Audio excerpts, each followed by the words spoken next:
Welcome,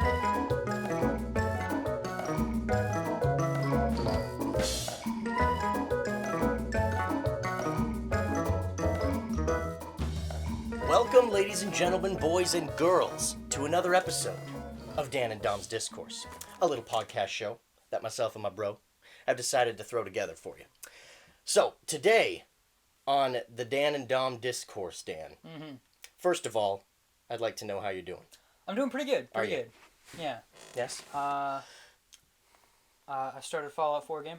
Fallout 4, yes. Yeah, and You're a little late to the Fallout 4 game. I'm a lot late. What's been keeping you back? The fact that I've been playing it? Yeah. I thought I'd give it a try. Yeah. Because I wanted to make a character.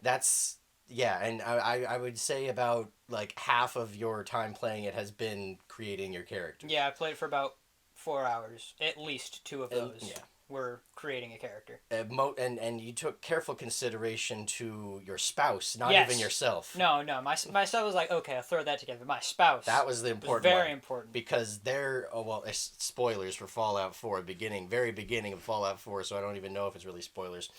Your spouse doesn't last very long. No, not at all. No. He or she has a bad time. Mm-hmm. But anyway, good to hear. I've been playing a lot of Fallout 4. I have beaten it. I only started playing after Christmas. But yeah, I went through the whole game. I chose the Institute ending, for those of you who know what that means. I didn't care for that ending one bit. Thought it was lame. But yeah, I'm working through. I think that's platable. Oh yeah. I think that's platable. I could get the platinum in that game. It's just the settlement trophy for like getting 100% happiness in a large settlement. It's random. You just have to put random shit everywhere. Wow. Until they like their lives. Huh. Well. But I understand it's hard to make a group of people 100% happy with their lives in a wasteland. Yeah.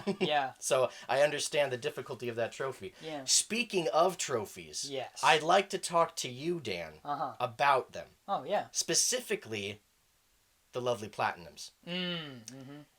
Now, I know both of us are working towards platinums in separate games, yes. and both of us have one trophy left until the Great Platinum. Yes. For me, it's Dark Souls 2. I was gonna get that platinum. I was so close to it. Yeah, you were. I was so close to it, and all I needed was the miracles. I needed to find all the miracles in the game. And for those of you who don't know, that's the chucking lightning and healing spells in Dark Souls. So I was one spell away from getting the last trophy I needed to get all the miracles in the game. And it was that damn Lycia. Oh, yeah. That damn cleric lady that just... You have to invade her world late in the game and kill her. It's dumb that you have to do that to kill her. You could just kill her in your own world. I know. You should be able to, and that's what I tried to do. That's what I tried to do to get her miracle that she gives you for killing her. She doesn't give it to you. You kind of just take it off of her corpse. Yeah. But that's the one I was trying to get. And I thought, hey, and you thought... I did. You thought as well. You thought, hey, let's just kill her right here. She'll drop it, won't she? Yeah. Didn't think to look it up. Didn't think to ask the internet if that was the case. I was just too psyched on getting that platinum. So I went ahead and skewered her. Killed her right on the spot, the first chance I got after Dragon Rider. Yeah. And you know what she dropped? Not the miracle. A grand total of jack shit. Yeah. And I had a bad time. I had a bad time that night because you know what that meant? That meant I had to go through the entire game again and through about 3/4 of the game after that to get that goddamn miracle. Yeah. But I'm going for it. And you had ascetic the oh yeah, that's another problem. Bonfire. And that's still a problem. Yeah. My Majula bonfire, where you have to fight her, has been ascetic multiple times, like up to I think 8 now. Ooh. And I was doing that to farm humanity from the spooky scary skeletons. Oh yeah. Yeah. So, but little did I know you could just go to the Forest of Fallen Giants bonfire and ascetic that for 5 humanity from the goddamn chest. Oh, yeah. Oh, I'm just looking back on my poor decisions in Dark Souls 2. Everybody has those moments. Oh, I know, but I'm going back and I'm doing it. Yeah. I'm getting that plat because I picked myself up from my bootstraps and I told myself, Dom, you are one trophy away, and you have a good time when you play this game. Yeah. So, just play it some more. Just have a good time. Enjoy yourself in Dark Souls 2.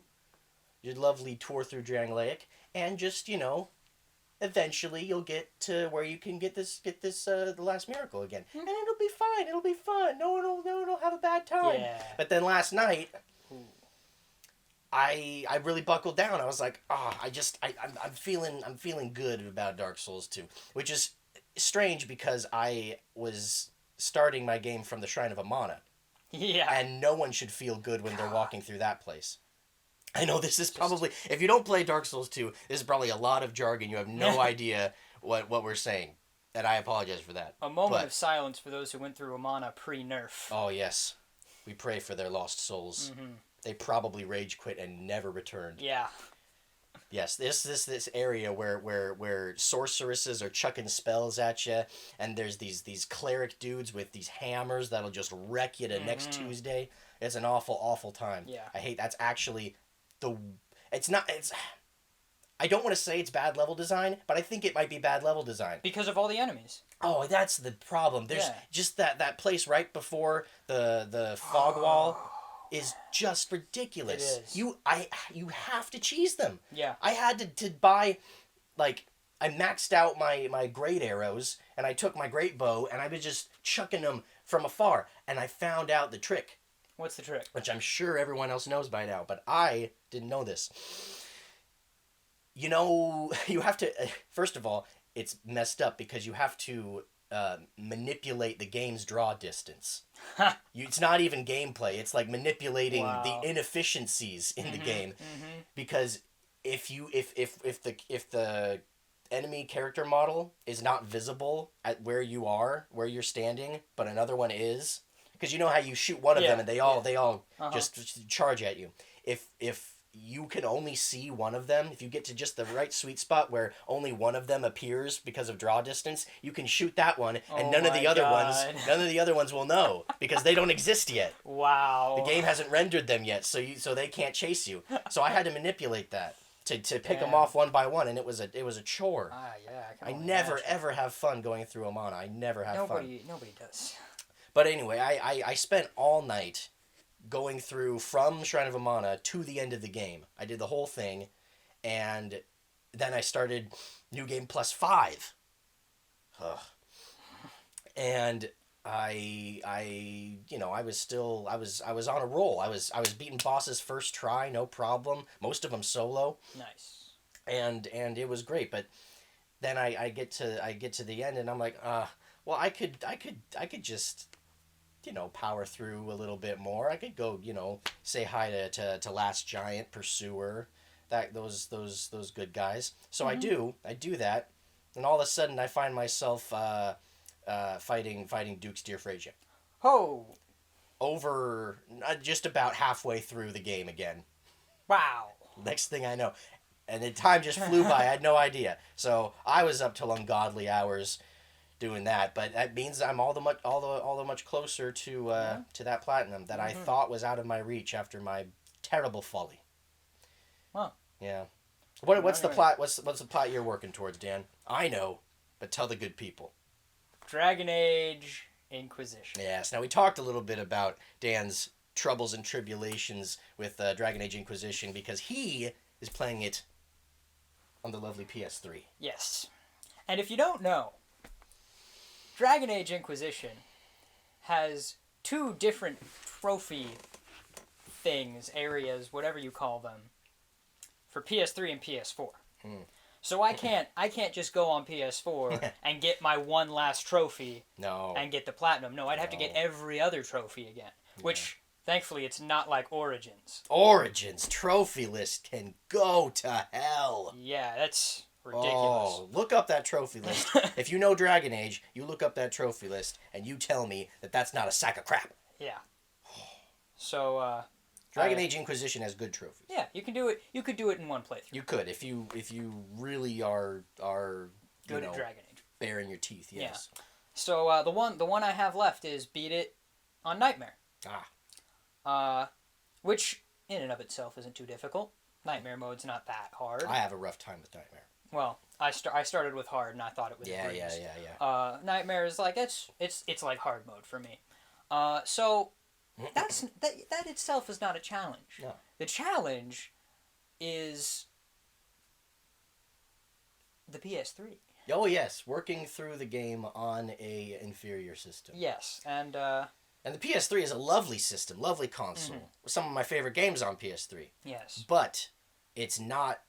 It shouldn't have been made. This game should not have been made for PS3. It should not. Ugh. It's choppy. It's the textures are jagged and gross looking. There's the frame rate virtually no lighting. The frame rate goes between like 15 and maybe 30 constantly. Yeah. Oh. Well, something I didn't think about when another trial is in my hard mode game, beating base game took about 85 hours because I did side quests and I did everything I could before continuing on with the story. That's a hefty game, so it's not surprising. Yeah, and Nightmare mode, because it's much more difficult. Oh yeah. So those recommended level ranges, it's definitely good to be at the highest or maybe a level or two above the highest recommended level. Mm-hmm. So I pretty much have to spend 80 more hours. Oh yeah. Playing it on PS3. Yeah. But Dan, that's the thing. That's the thing with both of the trophies we're working towards to get that platinum. It's like it's just like, well, we don't want to do it. Mm-hmm. But we're pulling through because when that sweet plat pops, that's going to feel nice. I've only felt that once. I know. You've only felt that with what was it? Bloodborne. Oh yeah, and that's a good plat. Yeah. That's 3 playthroughs at least. Mm-hmm. So yeah, that's definitely one to be proud of. Yes. Yeah, I just last summer actually at Platinum Dark Souls 1, and that was a good time. Mm-hmm. I enjoyed my time in Dark Souls 1, but I think Dark Souls 1 has a much more difficult platinum than Dark Souls 2 because of all the weapon upgrades you have to do. And all the weapons that you have to find. Oh yeah. If Dark Souls 2 had a Knight's Honor trophy where you have to get all of the unique weapons, no thanks. I would not do that. Because you have to play through, I don't know, over 4 times. 3 times. 3 times? Really? Yeah. Yeah, because the... Because you have to use, like, the certain souls are used for 2 or 3 different things. Yeah, because Flexile Sentry is 3 different weapons, and I think that's the most. Well, you got Vendrick. Is that 3? Oh, Vendrick is 3. So that's... I think you... Yeah, it probably is 3 times. But still, all of those, I mean, it's just... There's so many. I'm glad that they realized, if we don't want to make people do this. People are going to do it. Oh, yeah. Because they're, like... Because they want it. They're cool players, and they want to get everything in the game, and that's fine. Mm-hmm. I don't need to do that if there's no trophy for it. Yeah. Because of how tedious and crazy and... Ugh. It honestly, like... Dark Souls 2 just had a bunch of weapons that... They weren't that great. No, they were just for show. Yeah, The Dark Souls 2 is a pure fashion Souls game. Oh yeah. You can it's fun though. It's a lot of fun. I enjoy Dark Souls 2. I actually most of my fashion Souls is in Dark Souls 1 though, because I like to dress up as the Dark Bro. Yes, the Dark Bro. The Dark Bro, which I wish I named my YouTube channel Dark Bro instead of Dark Mask, because that would have been more akin to what I'm trying to get across with it. But whatever. Yeah. So that's my my dark mask wearing Solaire cosplayer. It's like I picture him as a dark wraith who is like always thinks it's Halloween, and so he's like dressing up as Solaire. He's a cool guy. Mm-hmm. So yeah, we're both 1 trophy away. It's a grind, and it's rough.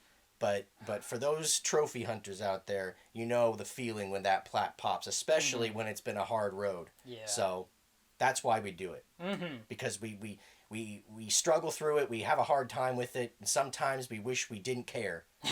but at the end of the day, we do, and when the plat pops, That's a sweet pop. it all feels worth it in the end. Yes, it does. Yeah. Well, what I wanted to talk about is something that you don't see a lot nowadays. Well, what's that? Back in the day when they made games for all the systems, Game Boy Advance, PS2, way back in the day. Oh yes. I remember the Game Boy ports of. No, not ports, but like that's versions. what I'm talking about. Oh yeah. Those Game Boy Advance versions were sometimes better. Sometimes. Not all the time. In fact, usually they were great. No. Usually they were awful, but sometimes they were. Yes. They were better than the console versions. Like the Lord of the Rings 2 Towers one. Okay, well. Yes, the Lord of the Rings 2 Towers game is very good, and I had a fun time with it way back in the day on Game Boy Advance. But I think the PS2 version is better. Okay, well I've played more Game Boy Advance, so yes. we have different opinions. Yes, we do. But I always like those. Oh yeah. Because you could have two different games. One for at home and then one for whenever. Well, exactly, and it's not like they were never the same game. Yeah. They were always very different. Yes. But a lot of the times, the handheld versions, the Game Boy Advance versions, and sometimes even back in the Game Boy Color days when they did this kind of stuff, they were more complex and more they were more difficult, and they had more to them. Yeah. They honestly did. The console versions were really like just the cash-ins. Yeah. The console versions were usually just like trash. Mm-hmm. But so maybe the handheld ones were always better, but maybe just the ones that we played. I recall there being a lot of really crappy Game Boy versions of console games, but there were. I don't remember any of them specifically. All I'm remembering is the handhelds that were better than the consoles. So yeah, I guess. What was your opinion on the Lego Star Wars Game Boy? I was about to bring that up. Good. The Lego Star Wars Game Boy Advance game, the first one, I believe there was only one. No, there were two. Were there two? Mm-hmm. Was there one for 4, 5, and 6? Yeah. Oh, I never played that one. Lego Star Wars 2. But I played a lot of the Game Boy Advance Lego Star Wars episodes 1, 2, and 3 on the Game Boy, and that was a good game. That was a fun game. But both of those, that's a situation where the console version and the handheld were great. Yes. I love both of those games. But yeah, the Game Boy one specifically, there were a lot of things that were different about it. It was above scrolling. Yeah. I remember that. And, there were the levels were all completely different. Yeah. It was the same kind of structure, if I recall. There wasn't a hub world. No. But it was like mission select, and you go through that just like in the console one. And you found Death Star schematics instead of mini kits. Oh yeah. That's right. And you had a lot of different lightsaber colors too. Oh, remember you got the black lightsaber? Oh, it was so cool. That was weird. Black and yellow, I remember. Yeah. That was interesting. Good game right there. That was a great game. And then as far as the Lord of the Rings ones, the only good Lord of the Rings handheld Game Boy Advance game is Two Towers. The Return of the King just tried to do the same thing as Two Towers, but wasn't as good. It wasn't as good. There wasn't as much. It wasn't innovative anymore. And you know what the Game Boy Lord of the Rings games are? They're Diablo. They are. Think about it. They are. Oh my god. The Lord of the Rings Game Boy Advance games are an absolute ripoff of Diablo 2. They just took so Diablo 2 and reskinned on the Game Boy Advance. Yeah, and wow. it was a really fun game though, was. because it's literally you have the two pools of your health and your magic on either side. You got your experience bar in between it, and you're picking up loot all the time that has different stats and everything. It's exactly like Diablo. Damn, it is. Yeah, and you never realized that, did you? And another Lord of the Rings Game Boy game that was not good. Whoa. Well, never played it, but looking at it didn't look good. Third Age. Because there is an example of a Game Boy Advance game that was far inferior to its console version. Because it didn't even follow the Not Fellowship. No, the Not Fellowship was great. It followed the actual Fellowship. Yeah, I from what I recall, I never played a whole lot of it. I just looked at the back of the box. Yeah, I just played a little bit. And yeah, that game wasn't great. It was trying to be like Fire Emblem for Lord of the Rings, and didn't really do it for me. But the Third Age, PS2 game. That was a great time. Great game. I love that game. I loved as much as I played. Yeah, your game unfortunately bugged out whenever you tried to cross the Bridge of Khazad-dûm. Yep. Always froze. Yeah. And that's sad because that game's a lot of fun. Oh, yeah. I mean, a lot of people don't like that game at all and think it's just like, oh, Lord of the Rings trying to be Final Fantasy. And to be fair, most all Lord of the Rings games are ripping off another video game, and that's fine. I have no problems with that as long as it's an enjoyable game. Mm-hmm. And for the Third Age and for most Lord of the Rings games, actually, that was fun for me, and I've enjoyed those. But yeah, as far as the handheld versions go and everything, sometimes they're actually better. Mm-hmm. They are actually better than their console. Their console versions, and I think that's a lot to do with the fact that the console versions seem to be more like the throw something together for some quick cash because this is a licensed property that everyone's gonna want. Yeah. But the handhelds honestly feel like they're more well thought out. Mm-hmm. That's not the case anymore because now the hardware can handle. The hardware just you can just mimic the same game on 3DS. Yep. I remember on PSP the games were a lot different. Still, they kind of did the same thing the Game Boy versions did. That was a good time, but no one plays PSP anymore. No, barely anybody plays Vita. And that's a sad fact. I need to get a Vita. And so do you. Well, Dan. Yep. It's been a good time. It has been. I've enjoyed our conversation today. I've Very also good. enjoyed your new haircut. Yes. So lovely. Yeah, lovely. got short. Yeah. Did something with it today. Yeah, that's very cute. Thank you. Well, thanks for joining us, everyone, and we will see you next time.